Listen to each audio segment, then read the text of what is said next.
तो आइए स्वागत है एक बार फिर से संडे क्लास में। और आपको यहाँ पर मैं उपलब्ध कराने वाला हूँ जो अतुल माहेश्वरी का छात्रवृत्ति परीक्षा जो हुई थी उसमें से पेपर सॉल्व किए हैं मैंने। तो यहाँ पर आप चाहें तो मैच कर सकते हैं या उसमें थोड़ा क्लेरिफाई कर सकते हैं ताकि आगे की और आने वाली परीक्षाओं में आपको बेटर परफॉर्मेंस करने का मौका मिले। तो यहाँ पर देखते हैं, हालांकि मेरे पास जो पेपर है वो इंग्लिश पोर्शन का सिर्फ मिलेगा, और दूसरा ये है कि पेपर कोड मुझे उपलब्ध हो पाए। पेपर कोड एक 16 नंबर का और पेपर कोड 12 नंबर का, तो ये मुझे उपलब्ध हुए, उनको मैं सॉल्व कर देता हूँ। तो क्लास को स्टार्ट करने से पहले आप ये ज़रूर थोड़ा सा ध्यान रखें कि चैनल में अगर नए हैं तो सब्सक्राइब ज़रूर कर लें, और वीडियो पूरा देखने से पहले एक लाइक ज़रूर दे दें।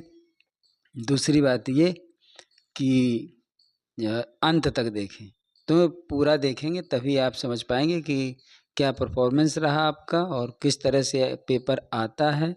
कितना थोड़ा सा उसको सेलेक्ट करना, चूज़ करना कितना मुश्किल हो जाता है कभी कभी।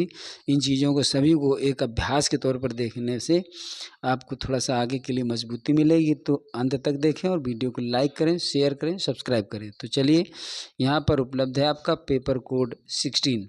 Select the most appropriate synonym of the given word. Given word क्या है? ये फॉर्मर दिया हुआ है। फॉर्मर जो कि एक आपका सिनोनिम पूछ रहा है। फॉर्मर माने होता है पूर्व का। अब इसका जो एंटोनिम होता है तो वो तो लेटर होता है, लेकिन यहाँ पर सिनोनिम पूछ रहा है। सुपीरियर माने श्रेष्ठ होता है, रेगुलर माने नियमित होता है, इन्फीरियर माने घटिया होता है, तो प्रीवियस माने होता है पूर्व का। तो यहाँ पर आपको बी नंबर सही करना था। इसके बाद आपका दिया हुआ है select the most appropriate synonym, यहाँ पर फिर देना है। तो इमेंस दिया। इमेंस माने होता है बहुत बड़ा होता है, विशाल हो सकता है, भारी हो सकता है। इनसिग्निफिकेंट माने होता है महत्वहीन, तो ये नहीं होगा आपका। मिनट का मतलब क्षण या पल होता है।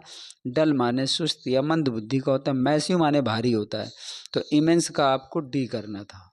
नेक्स्ट है आपको select the most appropriate antonym of the given word. यहाँ पर एंटोनिम देना है। ग्लूमी, ग्लूमी माने उदास होता है, निराश होता है। डल माने सुस्त होता है, तो ये तो सिनोनिम में चला जाएगा। क्लाउडी माने भी होता है निराश, और ग्रीडी माने लालची होता है। आपको ब्राइट देना था, यहाँ पर आपको ब्राइट करना है। ग्लूमी का एंटोनिम ब्राइट, चूँकि उज्ज्वल, तेज, चमक ऐसा करके होना। फिर यहाँ पर आपका दिया हुआ है select the most appropriate option to fill in the blank. यहाँ पर आपको ये आई लिखा हुआ है, डॉट डॉट डॉट है और वेरी बिजी लेटली है। तो I will be very busy lately, या I would be very busy lately, या फिर I should be very busy lately, या फिर I have been very busy lately. तो यहाँ पर आपको ऑप्शन देना था डी। वजह क्या है? लेटली माने होता है हाल ही में, जैसे होता है shortly, he is coming shortly. तो शॉर्टली में डिफरेंस ये होता है कि वो फ्यूचर टाइम लेता है, और लेटली आपका पूर्व का समय लेता है। तो यहाँ पर कहने वाला है कि मैं हाल ही में बहुत बिजी रहा हूँ। तो अगर रहे हो या रह चुके हो तो लेटली इस्तेमाल करिए, और यह रहने वाले हो तो शॉर्टली करिए। तो आगे के समय को लेता है शॉर्टली और पीछे के समय को लेता है लेटली। तो यहाँ पर विल बी तो बनेगा नहीं, होगा ही नहीं। वुड बी और शुड बी का कोई चांस नहीं है। आपको ऑप्शन डी देना था। इसके बाद है choose the correctly spelt word, जिसकी स्पेलिंग सही हो। पहले तो यही समझना पड़ता है, करेक्टली स्पेल्ट या इनकरेक्टली स्पेल्ट ऐसे करके दिया होता तो बहुत है, क्योंकि जल्दबाजी में करने पर यहाँ समझ में नहीं आता क्या पूछ रहा है। तो जिस शब्द की स्पेलिंग सही हो उसको चूज़ करना है। यहाँ पर सही है स्पेलिंग सी नंबर की। इक्वली में डबल एल होता है। एग्जॉस्टेड में यहाँ पर एच होता है, तो ये भी गलत है। और एमिग्रेट में यहाँ पे ई होता है, तो ये भी गलत है। तो यहाँ इंटेलिजेंट लेना था, और यही स्पेलिंग सही है। इसके बाद है 6 number select the most appropriate option to fill in the blank. सार्थक, फिर लिखा हुआ है everything that a leader should be. तो सार्थक के पास वो सब कुछ रखता है जो एक लीडर में होना चाहिए। तो एडोर का मतलब लव या एडमायरेशन से होता है, मतलब प्रेम या प्रशंसा से होता है, ये नहीं आएगा। वर्शिप का मतलब पूजा करना, आइडलिफिकेशन जैसे मूर्ति पूजा वगैरह करना तो होती है, ये भी नहीं होगा। क्लोन का मतलब होता है डुप्लीकेट, डुप्लीकेसी से होता है, डुप्लीकेट होता है, नकली होता है। और एप्टोमाइजेज, ये जो एपिटोमाइजेज है इसका मतलब जो आपको होता है वो होता है कि मतलब कैरेक्टर्स एंड क्वालिटीज़, सभी तरह की कैरेक्टर्स और क्वालिटीज़, ट्रेट्स वगैरह होता है जो रखता है, उसका प्रतीक होता है वो। तो सार्थक उन सारे गुणों को रखता है, सभी गुणों को रखता है, सारे लक्षण रखता है जो एक लीडर में होना चाहिए। तो आपका यहाँ पर ऑप्शन रहेगा सी। इसके बाद नंबर है choose the correctly spelled word, जिसकी स्पेलिंग सही हो वही इसमें सेलेक्ट करना है। जिन्यून की स्पेलिंग लिखी गई है, जिन्यून में जे नहीं बनता है, गलत है। जिन्यून में ई तो बनता है लेकिन एन के बाद आई नहीं होता है, इसलिए ये भी गलत है। जिन्यून में जी तो बनता है पर जी के बाद ई बनता है, इसलिए ये भी गलत है। आपका ऊपर वाला सही है, जिन्यून माने होता है असली। फिर choose the correctly spelled word, यहाँ पर भी स्पेलिंग सही, जो शब्द स्पेलिंग सही रखता हो उसको चूज़ करना है। यहाँ पे एम्फसाइज में पीएच बनता है, ये गलत है। एक्सीड में यहाँ डबल ई होता है, ये भी गलत है। अलर्ट में सिंगल एल होता है, ये भी गलत है। और इक्विप्ड, इक्विप्ड का मतलब साजो सामान से परिपूर्ण जो होता है, इक्विप्ड, उसको जैसे इक्विपमेंट होता है, सारे जितने मटेरियल्स हों उनको यहाँ पर, जितने टूल्स हों उन सबको ले करके जो बनाया जाता है उसको इक्विप्ड कहते हैं। तो यहाँ बिल्कुल स्पेलिंग सही है, डी नंबर। इसके बाद है आपका select the most appropriate antonym of the given word. Hidden का एंटोनिम देना है, ये समझना, दिमाग में रखना होता है एंटोनिम है या सिनोनिम। तो हिडन माने छिपा हुआ, कवर्ड माने छिपा हुआ, सिनोनिम है, गलत। वेल्ड माने भी होता है छिपा हुआ या पर्दे के पीछे, चूंकि वेल माने पर्दा या घूंघट होता है, तो वेल्ड का मतलब छिपाया गया, ये भी गलत है। कंसील्ड माने भी छिपाना होता है, इसलिए ये भी गलत है। आपका डी नंबर सही है, चूंकि अपरेंट माने होता है स्पष्ट, जो स्पष्ट है वो खुला है, हिडन माने छिपा है, तो आपका डी नंबर यहाँ पे है। इसके बाद है आपका choose the most appropriate word that can substitute the given group of words. यहाँ पर एक ग्रुप लिखा हुआ शब्दों का, इसका वन वर्ड देना। ग्रुप ऑफ सिंगर्स, जो गायकों का समूह होता है उसको क्या कहते हैं, यहाँ पर लिखा ऑर्केस्ट्रा, जो कि गलत है। जूरी, न्यायाधीशों के ग्रुप को मतलब जूरी ऑफ जजेस, न्यायाधीशों की मंडली या ग्रुप होता है, समूह, तो उसको जूरी कहते हैं। काउंसिल का मतलब होता है समस्त जितने भी उस समिति में या सदस्य, चेयरमैन, उपाध्यक्ष जितने होते हैं उस सबको मिला करके काउंसिल बनती है, सभा कहते हैं, इसको समिति कह सकते हो, तो ये भी नहीं होगा। क्वायर माने होता है संगीतकारों की या गायकों की मंडली। एक्चुअली ऑर्केस्ट्रा जो होता है वो ग्रुप ऑफ इंस्ट्रूमेंट्स होता है, जो परफॉर्मेंस ऑफ इंस्ट्रूमेंट्स, जैसे वाद्य यंत्र जहाँ पर हों और उनका परफॉर्म करना हो तो ऑर्केस्ट्रा होता है। और यहाँ पर क्वायर का मतलब होता है ग्रुप ऑफ। तो आपका ऑप्शन यहाँ पर लिया जाएगा सी, सही है यहाँ पर, सी नंबर। इसके बाद आपका दिया हुआ है पेपर कोड 12। तो 12 नंबर का जो पेपर कोड जिन बच्चों के पास होगा वो आप मैच कर सकते हैं। बाकी पेपर कोड मुझे उपलब्ध और नहीं हो पाया, तो जो है वो आपके सामने। ही वॉज, यहाँ पर complete the sentence using a proper preposition, तो प्रीपोजिशन सही देना है इसमें। He was advise to abstain all alcoholic drinks. तो यहाँ पर क्या है कि जब एब्सटेन आता है, रिफ्रेन आता है, प्रिवेंट आता है, जब ये प्रोहिबिट आता है, तो इन सब के साथ आपका प्रीपोजिशन होता है वो फ्रॉम लेता है, फ्रॉम। तो यहाँ पर आपको फ्रॉम प्रीपोजिशन भरा जाएगा, यहाँ पर बी नंबर सही है। इन, एट और बाय नहीं आएगा। जब कुछ चीज़ों से, किसी स्थिति से, परिस्थिति से दूर रहने के लिए कहा जाता है तो वहाँ पर फ्रॉम आता है। तो उसको जो है सभी प्रकार के मादक पेय जितने भी होते हैं उनसे दूर रहने के लिए सलाह दी गई। तो यहाँ पर एब्सटेन माने परहेज करना होता है, दूर रहना होता है। अल्कोहलिक ड्रिंक्स माने होता है मादक पेय पदार्थ। अब यहाँ पर तो बी नंबर ऑप्शन आप सेलेक्ट कर लीजिए और यहाँ समझ लीजिए। इसके बाद आगे देखते हैं। Find the one word substitution पूछा गया है। Animals that can live both on land and water are called, मतलब वो प्राणी जो पानी और जमीन, तो जमीन, पृथ्वी और जल दोनों में रहते हैं, उनको क्या कहा जाता है। एमॉर्फस लिखा हुआ है। एमॉर्फस माने होता है आकृतिहीन या आकारहीन, जिसका कोई आकार नहीं होता, तो ये तो गलत है। एम्फीबियन माने होता है यहाँ जो जिसको कहते हैं उभयचर कहते हैं हिंदी में, वो उभयचर, उभय माने दोनों होता है, तो दोनों का मतलब है जो पानी और ज़मीन दोनों में रह लेते हैं। एक्वेटिक माने जलीय होता है, तो जलीय का मतलब जो जल में ही रहते हैं, तो इसलिए ये भी गलत है। इसके बाद वर्सटाइल का मतलब होता है बिल्कुल सदाबहार, मतलब सदाबहार का मतलब जो सब जगह रह लेते हो, पेड़ों में रह लेते हो, आसमान में रह लेते हो, कहीं भी रहते हो, तो यह भी आपका गलत है। तो यहाँ पर आपका बी नंबर करेक्ट है, एम्फीबियन कहा जाता है उनको। इसके बाद third number plural of the word safe. Shape का प्रयोग तो कई जगह होता है, लेकिन यहाँ बहुवचन के हिसाब से देखा जाता है। ज़्यादातर ऐसे शब्द जिनमें LF आता है उनमें LVES कर दिया जाता है। तो ये तो किया जा सकता था, लेकिन इसमें एस के बाद एच नहीं है, गलत हो गया। इसमें डायरेक्ट एस जोड़ दिया गया, ये भी गलत है।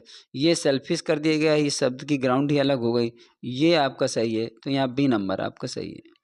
इसके बाद है fill in the blanks in the following items.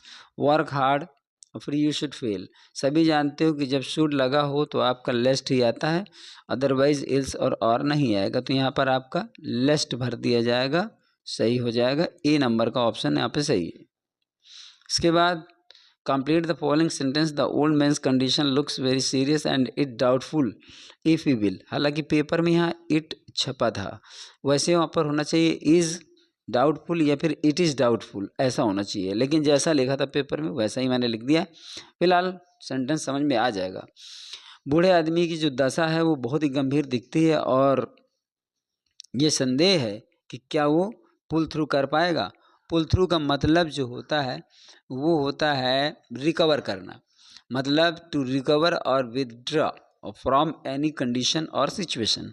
किसी भी सीरियस कंडीशन से बाहर आना, उस स्थिति से डिफ़िकल्ट सिचुएशन को मतलब ओवरकम करना, जीत जाना, उससे बाहर निकल आना, उसको कहते हैं पुल थ्रू। ठीक है। पुल आउट जो होता है वो होता है टू रिमूव और विड्रा, यहाँ किसी स्थान से पीछे मतलब हट जाना, तो पुल आउट होता है अपने आप को किसी सिचुएशन से बैक कर लेना। पुल अप का मतलब होता है to remove upwards. Pull back में होता है टू रिमूव बैकवर्ड्स, मतलब पीछे हटना ये भी होता है। पुल अप माने होता है किसी चीज़ को खींचना या ऊपर ले जाना। पुल थ्रू माने किसी सिचुएशन से निकल करके बाहर आना। तो आपका ऑप्शन यहाँ ए नंबर है। इसके बाद है select the most appropriate antonym of the given word. ये जो वर्ड दिया हुआ है इसका एंटोनिम देना है। तो फर्टाइल माने होता है उपजाऊ और बैरन माने होता है बंजर। आपका ऑप्शन सी सही है। सेन माने समझदार होता है, ये नहीं होगा। सिविलाइज्ड माने सभ्य होता है। टफ माने सख्त होता है, तो ये तीनों नहीं होंगे। आपका सी नंबर ऑप्शन सही है। इसके बाद लेंगे select the most appropriate option to fill in the blank. We must start now, it will be too late.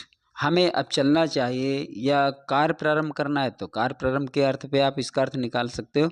नहीं तो यहाँ पर अर्थ तो ज़्यादा ये होता है, चूँकि टू लेट कह रहा है तो देर होना यानी टाइम को डिनोट करता है, इसलिए कहना ये ज़्यादा सही रहेगा कि हमें अब चलना चाहिए, अन्यथा अत्यधिक देर हो जाएगी। तो अन्यथा का मतलब यहाँ पर अदरवाइज होना चाहिए, लेकिन अदरवाइज नहीं है तो और उसमें सपोर्ट करता है। अनटिल टाइम बताता है, ये होगा नहीं चूँकि निगेटिव कॉन्सेप्ट रखता है। अनलेस भी नहीं रहेगा और बट भी नहीं रहेगा। तो हमें अब चलना चाहिए अथवा हमें अत्यधिक देर हो जाएगी, तो और के सेंस में अथवा आपका बिल्कुल सही है। यहाँ पर आपको बी लेना है। Select the most appropriate meaning of the given idiom. ये आपको थोड़ा सा ज़्यादा कन्फ्यूज़ कर रहा होगा। बेंड ओवर बैकवर्ड्स का मतलब होता है आपका डी नंबर। इसका मतलब होता है to make extraordinary efforts to satisfy someone's needs और रिक्वेस्ट। मतलब किसी की ज़रूरतों और उसके निवेदनों को संतुष्ट करने के लिए बहुत ही ज़्यादा प्रयत्न करना, बहुत अद्भुत प्रयास करना। तो वही एक्सर्ट माने प्रयास करना होता है, अलॉट ऑफ माने होता है बहुत ज़्यादा। यहाँ पर एफर्ट माने मतलब प्रयास, कोशिश करना। और ये कोशिश का एक्सर्शन माने असल में प्रयास भी होता है, एक्सर्ट माने भी होता है कोशिश से प्रयास करना। तो अफर्ट टुवर्ड्स सम एंड मतलब किसी छोर पर, किसी किनारे पर या किसी की स्थिति पर जा कर के उसको सेटिस्फाई करने के लिए बहुत ज़्यादा प्रयास करने को कहते हैं बेंड ओवर बैकवर्ड्स। मतलब ये कि उसके किसी भी काम के लिए पूरी तरह से मतलब झुक जाना, लग जाना उसमें। तो यहाँ पर आपका डी ऑप्शन आपका सही है।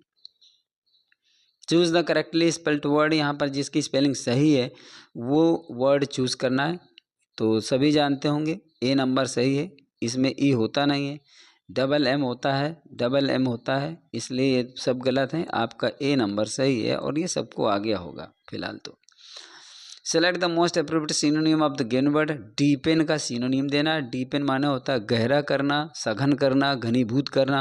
शुद्ध माने होता है शांत करना, ये नहीं होगा। न्यूट्रलाइज माने होता है प्रभावहीन करना, न्यूट्रल कर देना।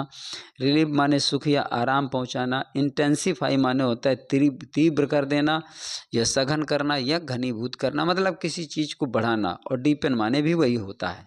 तो थोड़ा सा आसपास का सेंसर ले लेता है। आपका ऑप्शन यहाँ पर डी नंबर। फिलहाल तो सॉल्व कर दिया है आपको पूरा, और वीडियो देख करके आप अपने पेपर को मैच कर सकते हैं और आगे की प्रिपरेशन का भी आइडिया आप ले सकते हैं। तो चलिए, वीडियो देखने के लिए आपको बहुत बहुत धन्यवाद। फिर आपको एक अगला वीडियो मिलेगा। अगर पेपर उपलब्ध हो जाएंगे तो और अदर पेपर भी सॉल्व करके आपको मैं किसी न किसी तरह से पहुंचाता हूं आपके चैनल में, यानी आपकी वीडियो में। तो तब तक के लिए आपको बहुत बहुत शुभकामनाएं। धन्यवाद सभी को, दिन की शुभकामनाएं। Good day.